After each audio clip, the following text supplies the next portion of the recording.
ทุกคนสบายดีเราจากเมืองมาดริดประเทศสเปนพอดีกบจิกับมองพักทุกคนแต่ว่าเห็นมันเป็นตะทายนะดอกไม้เขาเจ้าอยู่สวนสาธารณะเขาเจ้าเนี่ยงามเนาะมันอ่ะนะก็เลยบ่อยากเสียเวลานะทุกคน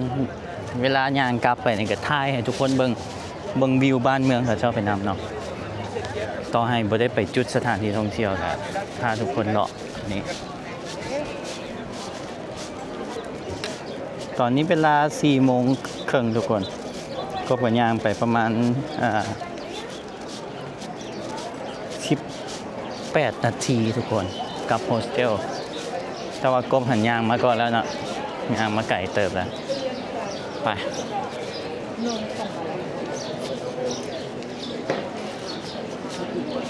วิวบ้านเขาเจ้าตึกจังสิกะคือเนเธอร์แลนด์นี่เนาะ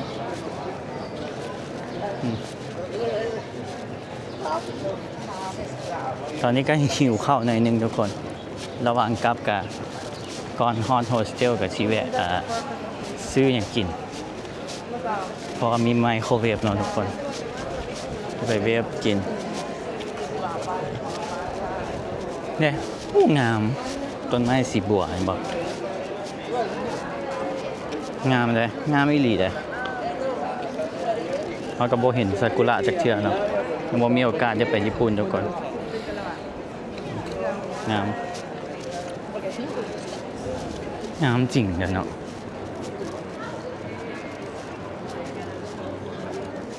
สวย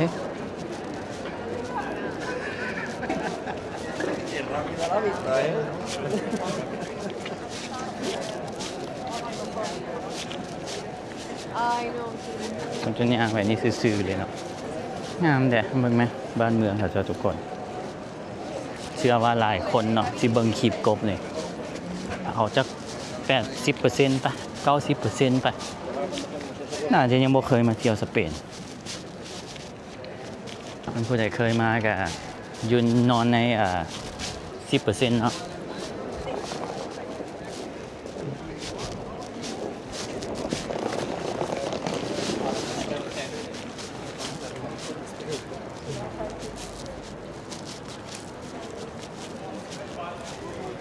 จากต้นนี้อย่างเนาะบัวงามเลยน่าจะกำลังบานทุกคนฮะก็เกิดเดี๋ยวมันแห้วแล้วตอนนี้มันกำลังปง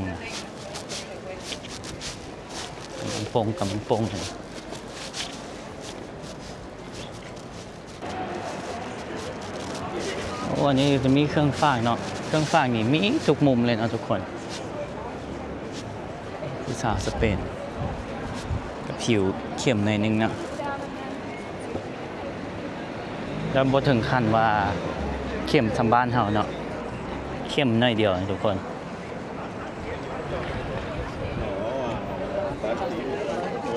ไปใส่ต่อเนี่ยเขาเบิ่งก่อนได้นี่เบิ่งแผนที่ไว้นำเนาะอ๋อเลี้ยวนี่ซื้อนี่มานี่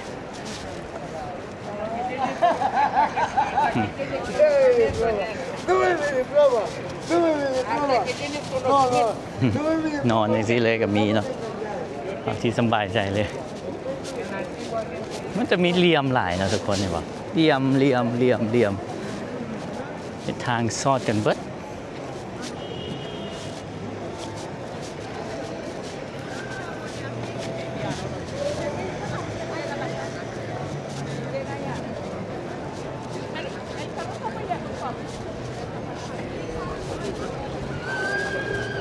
ห้างอันนี้ก็สไตล์แบบอยู่ฝรั่งเนาะกันลมเนี่ยอ๋ออยู่คนทางบุกหลาย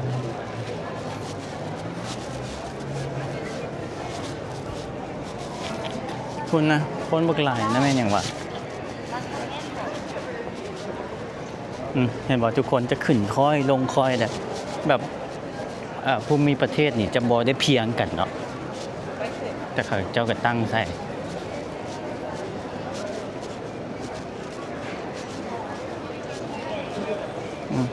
งามบ่ทุกคนงามเลยนี่ เป็นแยกเป็นแยกเป็นแยกจังซี่นะสะอ่อนเขาเจ้านะ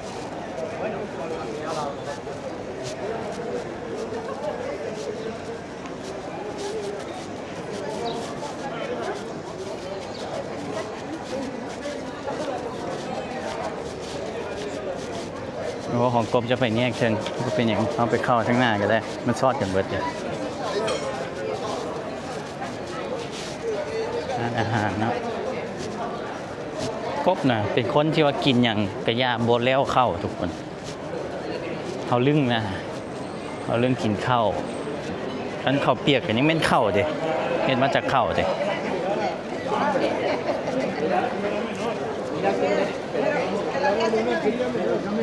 นี่เริ่มหิวแล้วเนาะเอาไปซ่อมยังกินอยู่มินิมาร์ทหรอ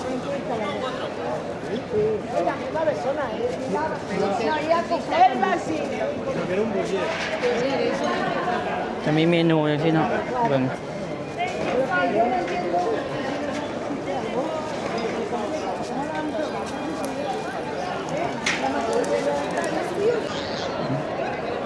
ย่างมากับเจอแถวนี้ก็ค้นลายขนาดทุกคนไหมก็มีแผนที่อยู่ใดเด็กส่วนใหญ่ก็จะเป็นพวกตึกเนาะตึกที่ตึกเก่าอยู่นี่วันนี้มองช้อปปิ้งเลยได้นี่ฝั่งนี่มองช้อปปิ้งเต็มเลยอันนี้มันทางลงรถไฟใต้ดินทุกคนเมนโชคุณอ่ะโอ้ทีโถ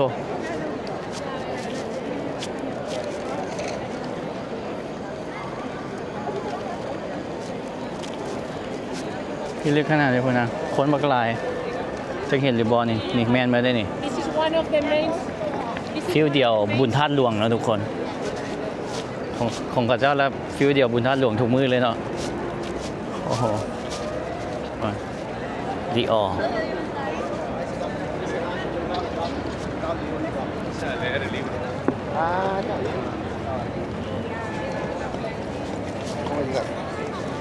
คนหอมต่างๆเนี่ยคนเต็มเลยนี่หอมนี่ก็เต็ม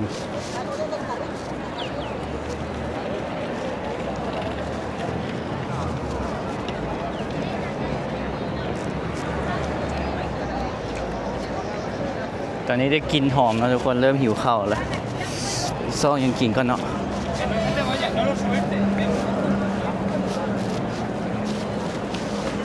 โอ้ยูนิโคอยู่ทางหน้าฟังแก้วซะเห็นไหมตึกกับเจ้าทุกคนอ๋อต้องเป็นกบมาตอนทำอิฐนั่นแหละตอนทำอิฐกบไปพุ่นทุกคนบัดกลับแล้วเขาอ้อมมากลับไปฟังพี่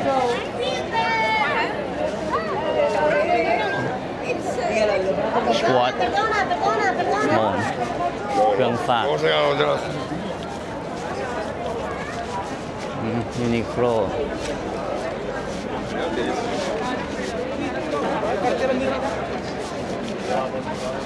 ปอดีทุกคนโหดเทวะหลายเกินคนนะ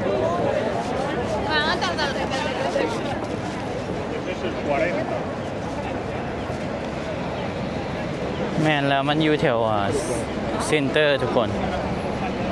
กลางเมืองมาดริดต่ออยู่ข้างหน้า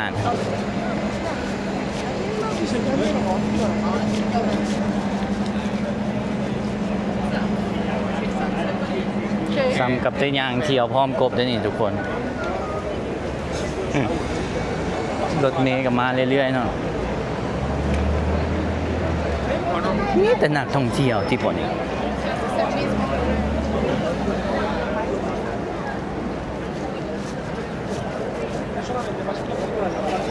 เราจะมีเครื่องฝากอันนี้เนาะซิมการ์ดอย่าง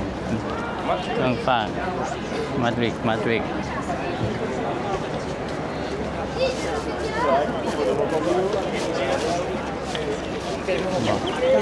คนหลายอีหลี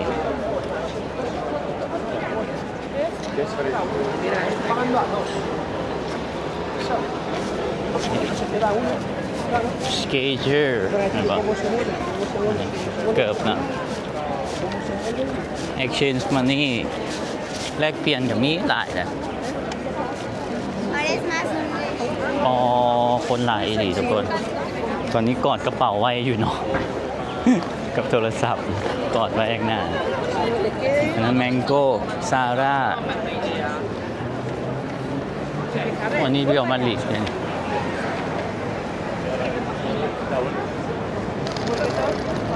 ว่าเป็นช็อปเนาะทุกคน เดี๋ยวเข้าไปเบิ่งกัน Claro, Flo, no corso de ahí porque no. คือไอโซมักเด้ถามไว้ก่อนเป็นมักบ่ทีมเตะบาน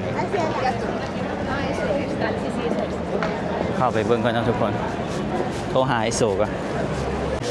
เข้าไปแล้วโทรหาไอโซเนาะเพราะว่ากูบ่มักทีมนี่ โซบานา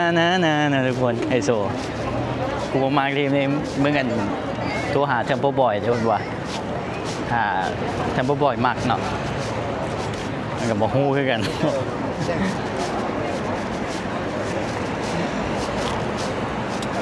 คนลายอีหลีทุกคนลายใช้ลายบ้างแล้วก็เห็นนั่นเขาเห็นอะไรนี่คลายงบเก่าลายเลยคำทางฟังนี้เนาะประกอบจีหอมข้างหน้าเหลือ300 เมตรกับฮอดแล้วทุกคนกินข้าวแล้วก็ที่พักพรกันเนาะทุกคนตัดต่อคลิปเด็ดเพราะว่าคลิปมันซ่าเนาะแบบซ่า3 มื้อจึงได้ปล่อยสินะก็กับพยายามให้ไวที่สุดนั่นแหละทุกคนเพราะการตัดต่อการเขาเที่ยวเมื่อยเนี่ยเนาะอันที่อัปเดตแบบเรียลไทม์มื้อนี้อยู่มาดริดแล้วอัพลงเลยนี่โอ้บ่ทันเพราะว่ามื้อหนึงบางทีเขาถ่าย3 คลิปจ้ะ4 คลิปเนาะก็ใช้เวลาทุกคนการตัดต่ออัปโหลดนี่ใช้เวลาอยู่เนาะเห็นหลายนะงานแบบประมาณสังเกตเบิ่งเนาะอยู่นี่จะบ่มี7-Eleven ทุกคนบ่เห็น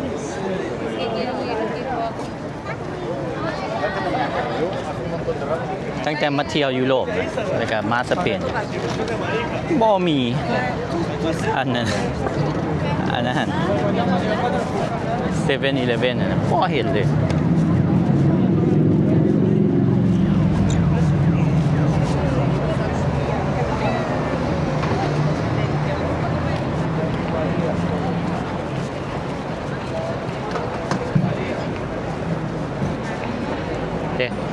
เซ็นทรัลมาดริดทุกคนเซ็นเตอร์ใจกลางเมืองมาดริดเนาะโอ้คนบักหลาย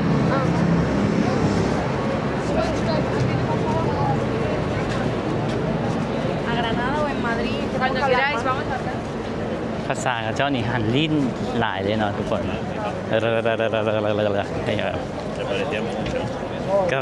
กราเซียสขอบใจ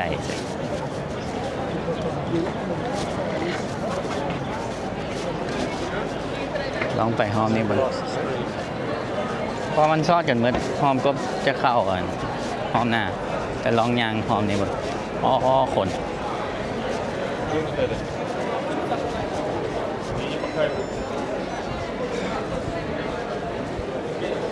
นี่กระแลมฟูดล็อกเกอร์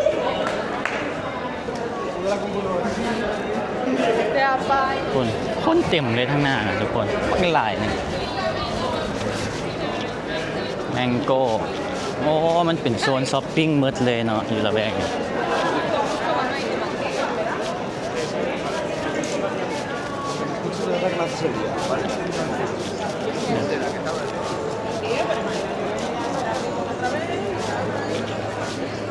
แปลนแปลกๆกับมีเนาะเพราะว่ามันบ่คุ้นเด้เอาบ่เห็น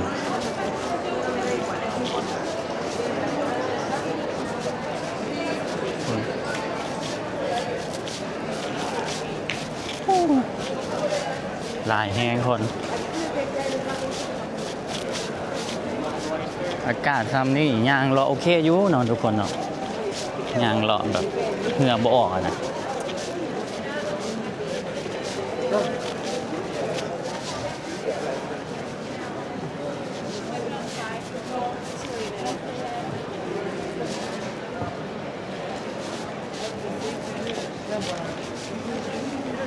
คนเขาเจ้ากับจงหนวดจงเขาใช่เนาะพวกอะผู้ชายเนาะอยู่นี่ What happened? Whoa, whoa. ก็กินซาหมอเมื่อกี้เนี่ยกินแบบโอ้โหคิวทุกคิวอะนี่เกือบต่างๆ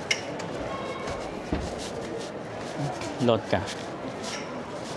กรเขาเจ้าก็มีได้ PCX เนาะอยู่สเปนทุกคนเขาว่าซากิคีเวรถจีนก็มีเนาะ NMAX อันนี้ Honda โอ้อันนี้กินเยอะก็จิ้มเลยสิเนาะโอ้นี่รถยังวะคุณเนาะกระบอกคุณ PCX นี่ ADV BMW กับ Vespa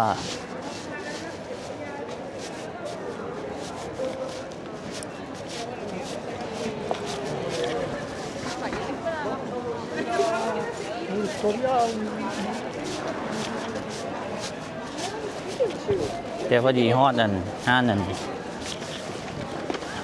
คาเลฟาวตัวมินิมาร์ทนะทุกคน Llama Campana. พอดีเข้าไปซื้อของกินก่อน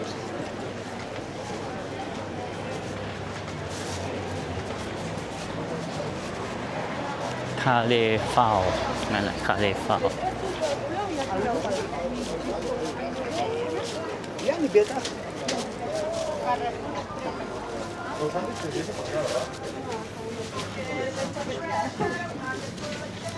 เอาเละเบิ่งด้วยทุกคนเละไปกินเบิ่งตัวนี้รสอย่างโบข้าวผัดก็มีเนาะอันนี้ 3.5 ยูโรไข่แพนก็มีอันนี้ 3.39 ไข่แพนแต่ว่าบวงเห็นบ่บวงบ่มีเนาะต้องซื้อเอาได้เด้เป็นจังซี่บวงบ่มีมาให้เนาะตอนนี้มึงทุกคนอิหยังวะคือที่แซ่บอยู่เด้ไข่6หน่วยอยู่นี่ก็ถูกเด้ทุกคนเด้ 1.8 6หน่วยเด้ถูกกว่าอยู่ฝรั่งหลายเด้ฝรั่ง$3กว่าเนาะนี่ทุกคนได้ไข่6หน่วย1.ปลายเนาะถือว่าถูกจ้ะ6หน่วยเลยทุกคนไข่ไก่กบสิเข้าไมโครเวฟเอาน้ำดื่มใส่ก็อันนี้เนาะก็กินอันนี้จะกินไข่จะกินโปรตีนทุกคนกับขนมเลสแล้วก็นี้ดอริโตสคือสิแซ่บอยู่เลยกับเห็นเขียบหมูทุกคนเอาไว้กินกับข้าวเนาะกินลาดก็ได้กินกับข้าวก็ได้เดี๋ยวตอนนี้หิวเนาะหิวสิต้มไข่นี่แหละต้มไข่แบบลวกแบบแปลกแนวเนาะเอาน้ำดื่มใส่ประชันมันสิแตกเข้าไมโครเวฟนี่ทุกคนไข่เป็นไข่ลวกเลยเนาะนี่ใส่สูตรนี่เสียดายซีอิ๊วเนาะแต่ว่าเป็นอย่างมันมีผงจีนใส่กันแซ่บด้วยกันปกติก็มากินกับซีอิ๊วเลยซีอิ๊วกับพริกไทยโปรตีนกับอันนี้ไปเวฟก่อนโมเวฟก็กินได้นะตีมาซีมทุกคนตอนนี้เอาผงจีนใส่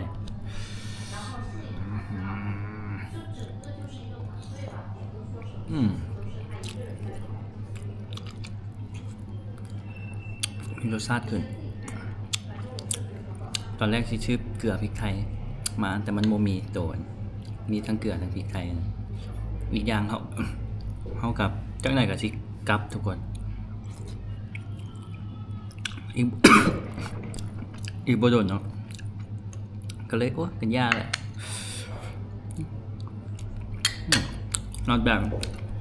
มาซิมตัวนี้จักแม่นอย่างเนาะกบกับบ่ฮู้คือจีส้มเบิ่งเผ็ดดอก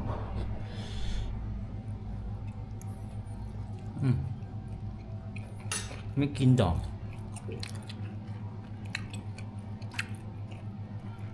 ไม่กินดอกรสชาติส้มได้แล้วได้ถือว่าโอเคทุกคนอันนี้เป็นข้าวช่วยกบเนาะแบ็คแพคเกอร์เด็ก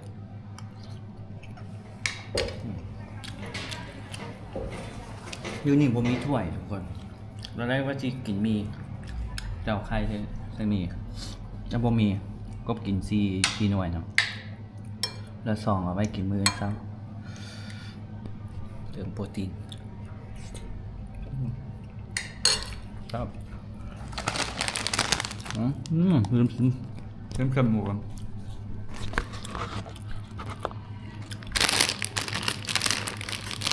อีกอย่างกับบะหมี่เนาะหรือว่าอีกอย่างมาไปหมัก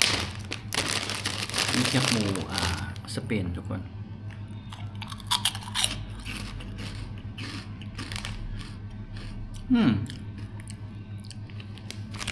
คาดได้ทุกคน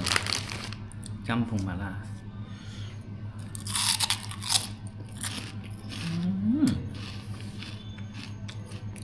ปกติเนี่ยแม่กบจะจืดเจียบหมู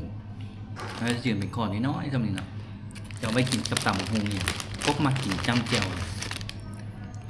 วกับข้าวเหนียวมักกินเลยเพราะเป็นคนกินง่ายนะเพื่อน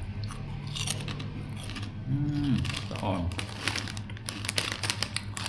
อันนี้1.2 ยูโรจะเห็นมันถึกทุกคนมันถึกถ้าเทียบกับประเทศอื่นน่ะไข่นี่ถึกได้ไข่6 หน่วย1.8 ยูโรถึกอันแพงกันมูน่ะทุกคนรู้บ่แม่นขนมที่กบออกมา2 ยูโรกว่าแพงย้อนขนมทุกคนนี่น่าจะฟิลหอสมบ้านเขาหลายแบรนด์เลยนะได้กินบนบะจ้องแล้วนี่เป็นครัวแบบนั้นมีแต่เวฟทุกคนบ่มีมองแจงกินแต่ยังดีเนาะก็แก้คัดไปยังหน่อยก็มีมองไมโครเวฟแล้วก็โอเคทุกคน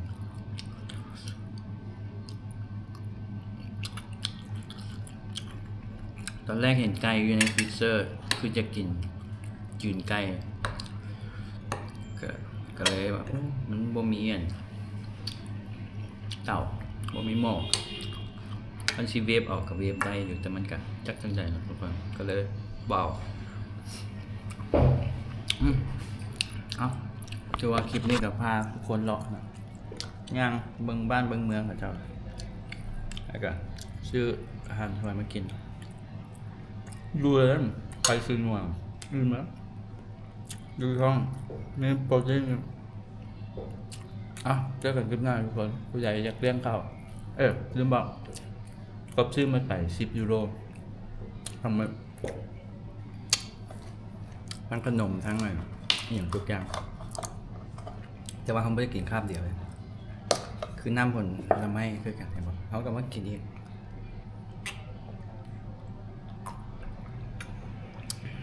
กินได้หลายคาบเพราะเขาอยู่3 คืนทุกคนมื้ออื่นอีกครับกับมื้อฮื้อ